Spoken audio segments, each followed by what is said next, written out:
오신 분들 중에 보니까 대구에서 오신 그 할머니 할아버지도 계신 것 같아요. 제가 와이브리지를 하고 있는데 그 가정에서도 온 것 같습니다. 이렇게 자녀가 또 자녀의 손주가 나의 사랑하는 손주가 세례를 받는다는 그 소식을 듣고 먼 곳에서부터 오신 분들도 계시고, 또한 그 가운데서 기쁨과 감사로 한 많은 분들이 계신 것 같습니다. 이렇게 우리가 어떤 소식을 들을 때 기쁜 소식도 있고, 또는 그 마음 가운데 조금은 부담스러운 그런 소식도 있습니다. 요즘 우리는 어떤 뉴스를 많이 듣고 있나요? 수많은 사람들이 살아가는 이 인생 속에서 다양한 일들이 펼쳐지고 있습니다. 그 가운데는 우리의 입가에 웃음을 주는 흐뭇한 소식도 많이 있지만, 또 한편으로는 우리의 마음을 아프게 하고 때로는 찢어지게 하는 그런 소식도 있는 것이 사실입니다. 그 가운데서도 우리의 입가에 웃음과 기대를 주는 최근의 뉴스는 어떤 뉴스가 있을까요? 아무리 말해도 바로 남북 정상회담을 통한 그 평화의 봄이 이 한반도 가운데 불고 있다라는 그 소식이 가장 핫하고 또한 가장 반가운 소식이 아닐까 하는 생각을 해보게 됩니다.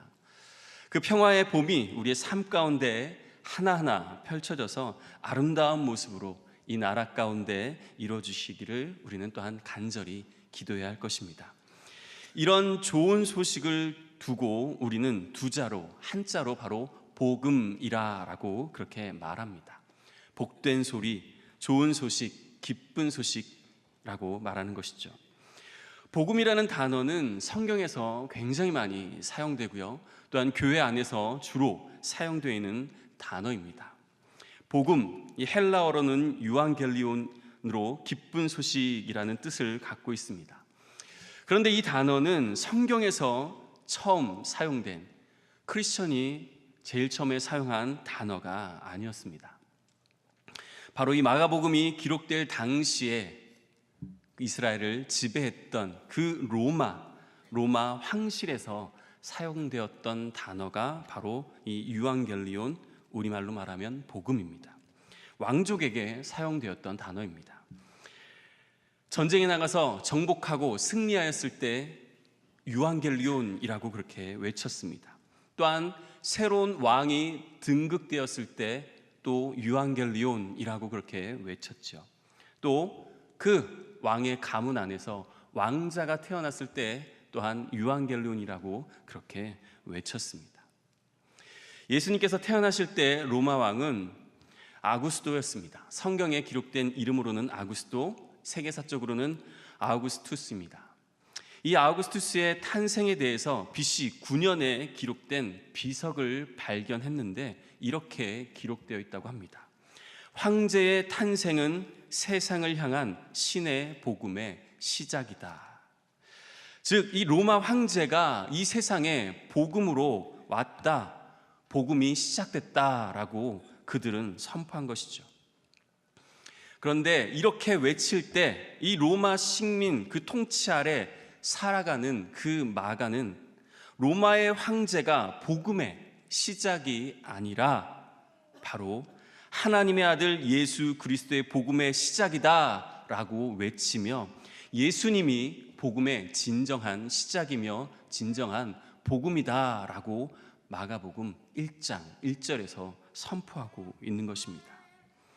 이 세상에 진짜 복음이 이제 시작되었다. 아우구스투스 로마 황제는 진짜 복음이 아니다 라고 정면으로 반박하는 것이죠. 그 누구도 할 수 없는 그 로마 황제를 향한 그 반박과 그 선포를 하고 있는 마가가 지금 말하고 있습니다. 이런 말이 있죠. 하루를 기쁘게 하려면 이발을 하고, 또 일주일을 기쁘게 살려면 자동차를 사고, 1년을 행복하게 살려면 결혼을 해라. 이 말의 속뜻은 무엇일까요? 이 세상이 주는 즐거움은 한계를 가진 기쁨이라는 것입니다. 그 어떤 것도 참된 복음, 영원한 기쁨, 만족을 줄 수 없다라는 것이죠. 그래서 신약 성경 가운데서 가장 먼저 쓰여진 성경인 마가복음은 세상의 그 어떤 누구도, 어떤 것도 아닌 예수님만이 진정한 복음, 우리에게 만족과 기쁨을 주시는 복음이다라고 선포하고 있는 것입니다. 그렇다면 오늘 우리에게 주신 이 말씀을 통해서 복음에 대해서 그 복음 가운데로 나아가기 위해 우리가 어떠한 모습으로 살아나가야 하는지 한번 살펴보도록 하겠습니다. 우리 첫 번째로는 복음은 예수님에게서 시작된다입니다. 우리 1절을 함께 읽겠습니다. 시작. 하나님의 아들 예수 그리스도의 복음의 시작이라. 아멘. 무엇이 누군가에게 기쁜 소식, 복음이 된다고 한다면 분명히 그 누구와 그 무엇은 그 사이에 아주 간절한 관계가 있어야 합니다. 무엇을 간절히 바라고 있는 그 누군가에게 그 무엇이 진정한 복음이 되는 것이죠. 어제가 어린이날이었습니다. 또 자녀들하고 기쁘고 즐거운 날 되셨습니까? 또 손주, 손녀들과 함께 즐겁고 행복한 날이 되셨습니까? 5월 5일이 되지 않았는데도 이 어린이들은 어린이날을 기다리면서 계속적으로 그 간절함 가운데 나아갑니다.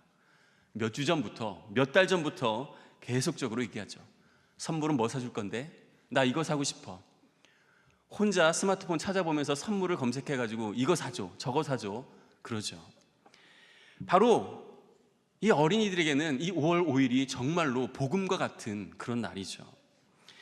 이처럼 무엇이 누군가에게 기쁜 소식이 되려면 그 사이에 분명 간절함이 있어야 하는 것입니다. 그런데 그것이 누군가에게는 기쁜 소식인데 누군가에게는 기쁜 소식이 아니라면 그것은 이 세상의 진정한 복음은 아닐 것입니다. 어린이날이 이 세상의 진정한 복음이 되어야 한다면 모든 사람의 그 간절함이 되어야 되겠죠. 그런데 어떻게 우리 부모님들 5월 5일이 기다려지시나요? 네, 저는 조금 힘듭니다. 네, 계속 조르고 또 무엇인가 해줘야 하는 그런 부담감도 있는 것 같습니다. 우리 목사님들 중에서 너무 사역이 바빠서 막 이렇게 열심히 사역을 하시다가 5월 4일 날이 금요일이었죠. 딱 그날 갑자기 내일이 어린이날이네.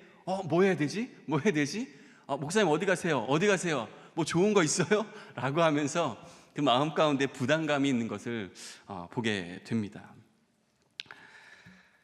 또한 부모님이 바쁘시거나 부모님과 함께 하지 못한 그 어린이들에게는 어린이날이 기쁜 날, 복음이 아니라 근심과 걱정과 또한 부담이 나 혼자 뭐 하나 하는 그런 부담이 되는 그런 날일 수도 있습니다. 그래서 뭐 어떤 친구들은 어린이날을 만든 그 방정환 선생님을 원망했다라는 이야기도 있죠. 그렇다면 우리 모두에게 간절한 것이 무엇일까요? 가장 필요한 것이 무엇일까요? 돈, 명예, 건강, 가정, 친구? 이런 것들은 분명 우리가 이 세상을 살아가면서 가장 중요하고 또한 필요하고 꼭 우리에게 있어야 하는 것입니다. 그러나 누군가에게는 중요하지 않을 수도 있습니다. 돈도, 명예도, 건강도. 완전한 기쁨과 영원한 만족을 주지는 못하는 것들입니다. 이렇듯 세상이 주는 그 기쁨과 만족은 한계가 있을 수밖에 없습니다. 그러기에 세상이 주는 잠깐의 그 만족을 향해 우리는 복음이다라고 말을 할 수가 없습니다. 복음은 분명 모든 인류에게, 모든 자들에게 기쁜 소식과 복음이 되어야 합니다. 그러기에 하나님께서 우리 모두에게 중요한 것으로, 꼭 필요한 것으로 간절한 것을 복음으로 주시지 않으시겠습니까? 그렇다면 모든 사람에게 중요하고 필요하고 간절한 것이 무엇일까요? 모든 사람에게 있어 가장 간절한 것은 바로 다름이 아니라 나는 누구인가? 내가 왜 살아가고 있나? 나의 인생과 목적과 삶의 의미는 무엇인가를 아는 것이 가장 모든 사람에게 절실하죠. 그래야 살아갈 힘이 나고 그래야 내가 무엇인가를 할 수 있기 때문에 그렇죠. 이 세상을, 그 목숨을 끊는 자들의 그 마음 가운데는 내가 도대체 이 세상을 살아서 뭐해? 내가 소중한 존재인가? 내가 도대체 누구인가를 그 의미를 찾지 못하기 때문에 그 삶 가운데서 공허하고 방황하며 그렇게 나가는 것이죠. 이러한 질문들이 철학 같고 또한 어려운 것 같지만 우리가 흔히 말하는 바로 인생의 꿈과 삶의 의미와 목적을 찾고자 하는 것입니다.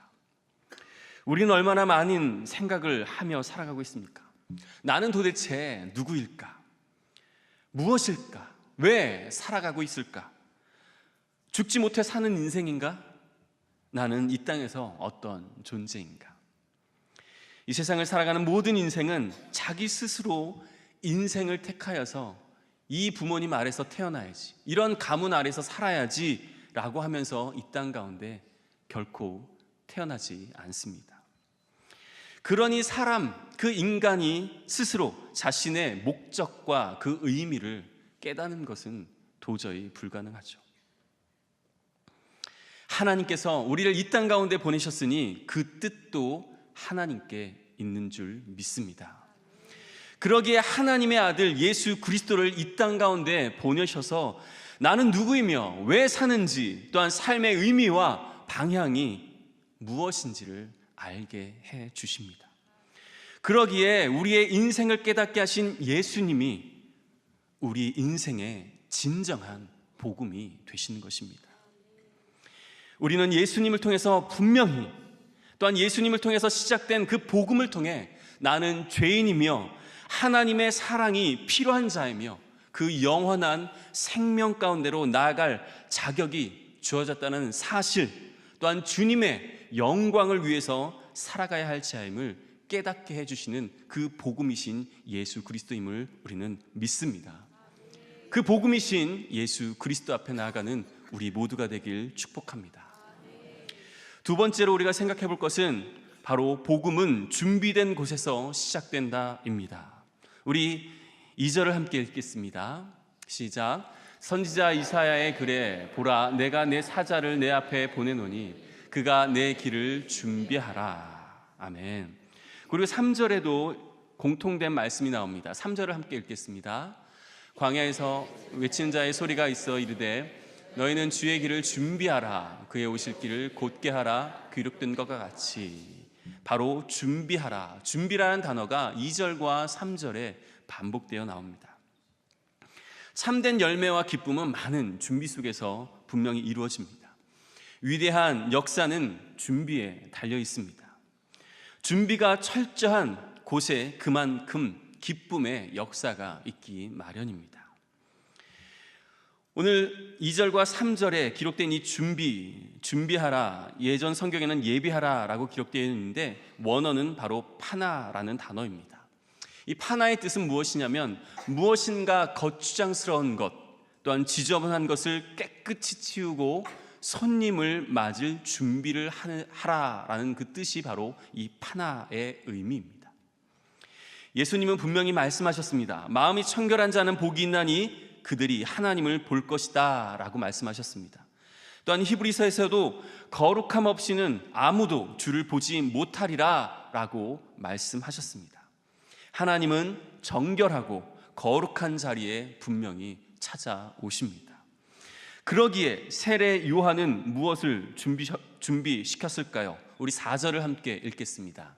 시작. 세례 요한이 광야에 이르러 죄 사함을 받게 하는 회개의 세례를 전파하니, 죄 사함을 받게 하는 회개의 세례, 이것을 바로 준비하라라고 요한은 전파했습니다. 회개, 이 회개는 마음의 변화를 의미합니다. 생각과 의지와 인격의 그 본질적인 변화가 있는 것이죠. 높아진 마음을 낮게 하고 그 지저분하고 더러운 마음을 깨끗하게 씻기는 것이죠. 내면의 변화가 있어야 합니다. 그때 복음이, 이 기쁜 소식이 우리의 심령 가운데 임할 줄 믿습니다.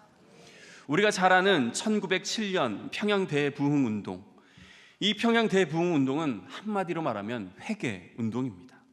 이 당시 장대현 교회에 1,500여 명의 성도들이 모여서 함께 신앙생활을 하며 말씀 가운데 나아갔습니다. 그 당시 길선주 목사님께서 온 힘을 다해 설교하고 목회를 하셨지만 아무런 변화가 없었습니다. 기도도 안 되고 성령의 은사도 임하지 않았습니다. 그때 길선주 목사님은 이렇게 하늘이 닫히고 하나님의 은혜가 단절된 것은 자신의 탓이다라고 깨닫게 됩니다.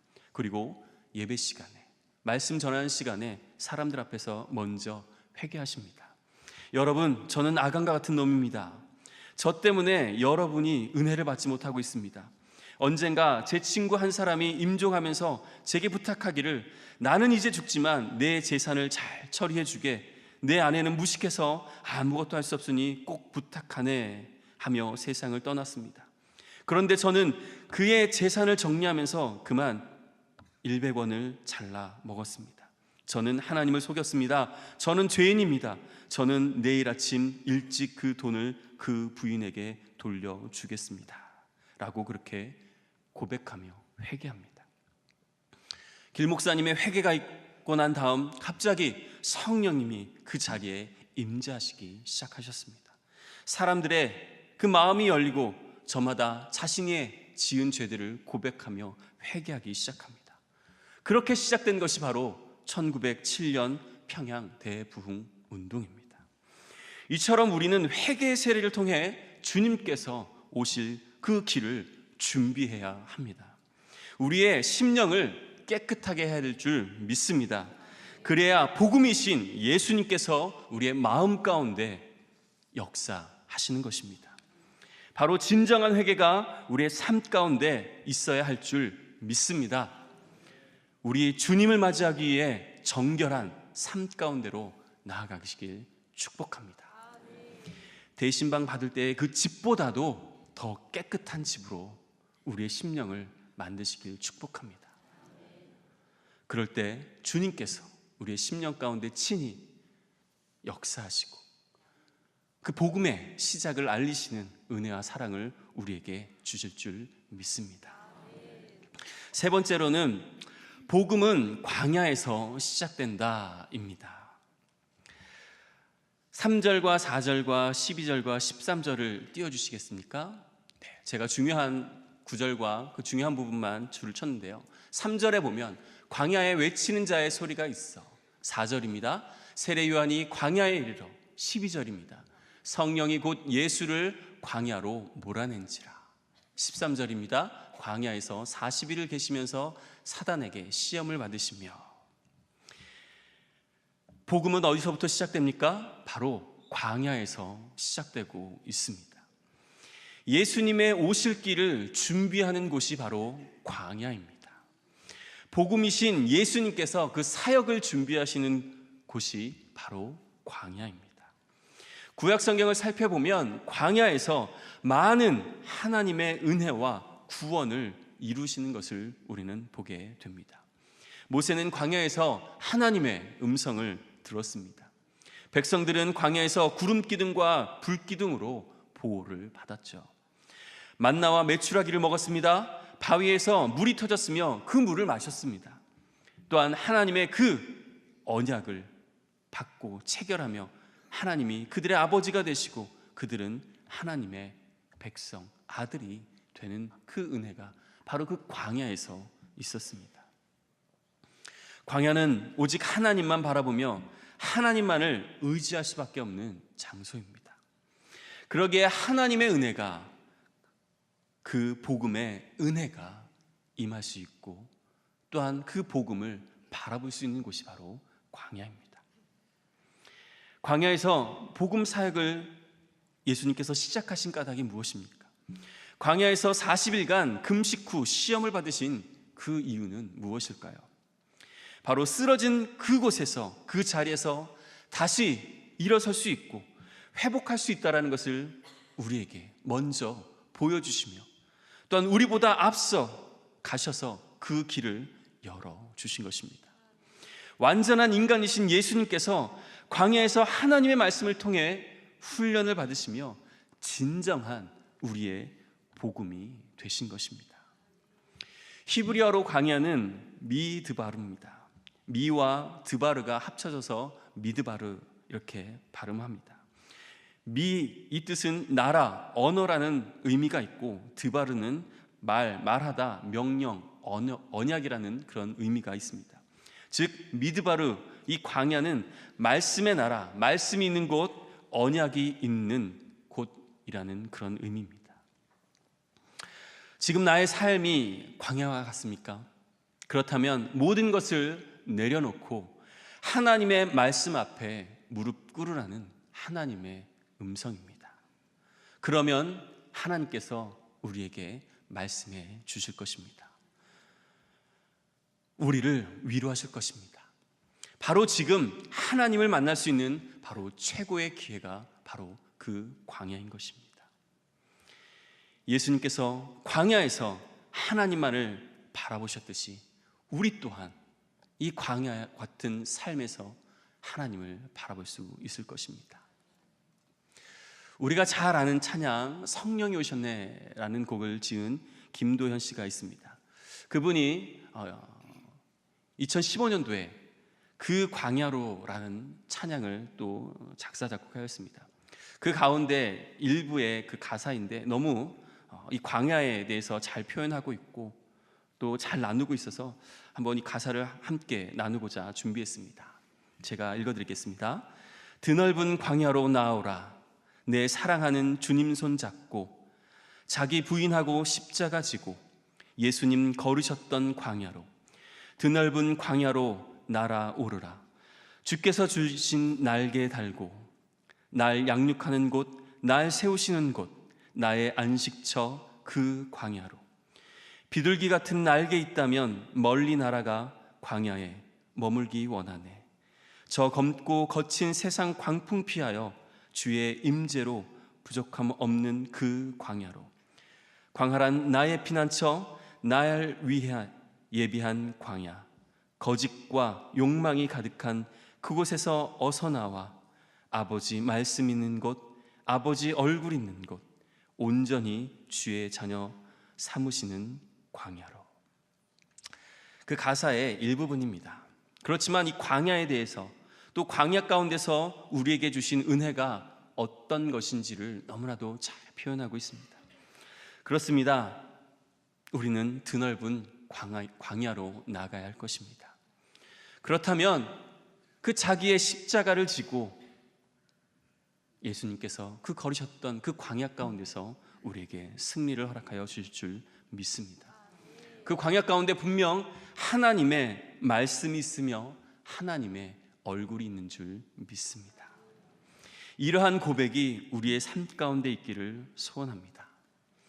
세상 사람들은 말합니다. 광야는 곧 죽음이다, 절망이다, 실패다 라고 말하지만 우리 주님을 복음으로 믿고 따르는 자들에게는 분명 이 광야는 회복이며 쉼이며 말씀의 자리인 줄 믿습니다.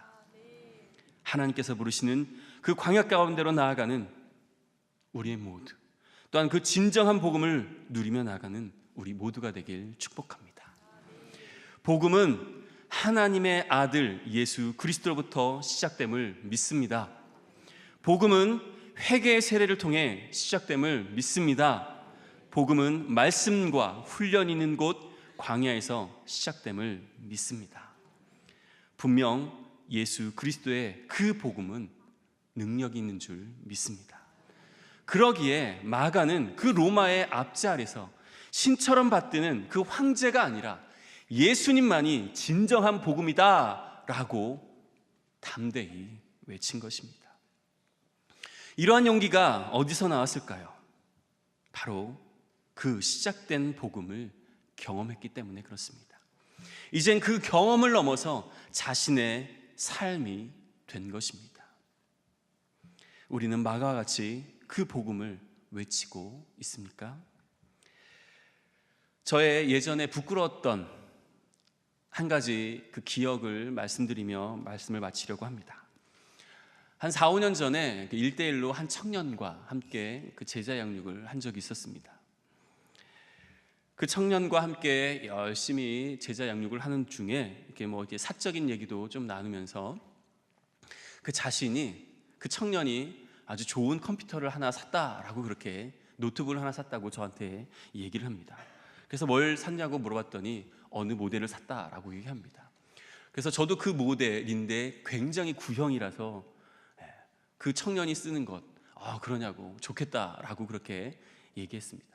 그리고 나서 이제 다음에 만날 때 그 청년이 그 노트북을 가지고 왔습니다.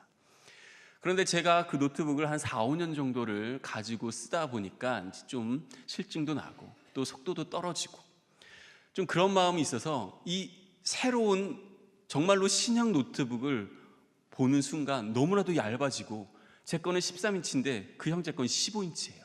그러니까 너무나도 좋아 보이는 거예요. 그래서 막 만지고 막 이것저것 보면서 와 그랬더니 그 형제가 하는 말, 목사님 성경 공부할 때하고 눈빛이 다르세요. 표정이 다르세요. 그렇게 얘기하는 겁니다. 그 순간 제 뒤통수가 꽝 하는 정말로 해머로 맞는 그런 느낌이었습니다. 예수님이 전부이다, 하나님의 말씀이 최고이다, 그것이 복음이다 라고 같이 성경 공부를 하고 있는 중에 제가 좀 관심 있는 모델을 보면서 그 눈빛이 달라진 것을 그 청년은 본 것이죠. 얼마나 부끄럽습니까? 네, 저만 그럴까요? 요즘에 인기 있는 드라마가 밥 잘 사주는 예쁜 누나라면서요. 그리고 요즘 박보검보다 정혜인이 더 인기라고 하더라고요. 아세요? 네, 잘 아시죠? 혹시 이 새생명축제가 이제 곧 있는데 이렇게 전도할 그런 전도 대상자와 만나서 복음에 대해서보다도 이 드라마에 대해서 더 눈빛이 변하고 혹시 표정은 바뀌고 있지는 않으십니까? 정말로 우리의 진정한 영원한 기쁨이며 안식이며 만족이라는 그 복음을 전하고 있으면서도 우리의 표정은 세상 것과 조금 뒤바뀌어 있지는 않습니까? 그렇습니다. 복음은 그 어떤 것도 바꿀 수 없습니다. 우리는 그 어떤 것에도 그 복음을 양보해서는 안 됩니다. 우리는 말씀을 붙잡고 새 생명을 위해 복음을 전하며 나아가야 할 것입니다. 그럴 때 우리의 삶 가운데 복음의 놀라운 역사가 펼쳐질 것입니다.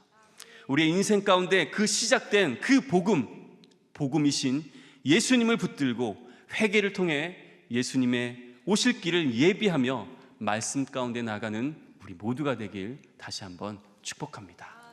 기도하도록 하겠습니다. 사랑의 주님, 감사합니다. 귀한 말씀 주심에 감사합니다.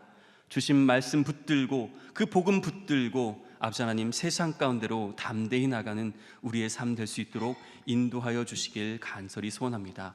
그렇습니다. 예수 그리스도 그 복음, 우리가 어떤 것과도 바꿀 수 없음을 고백합니다.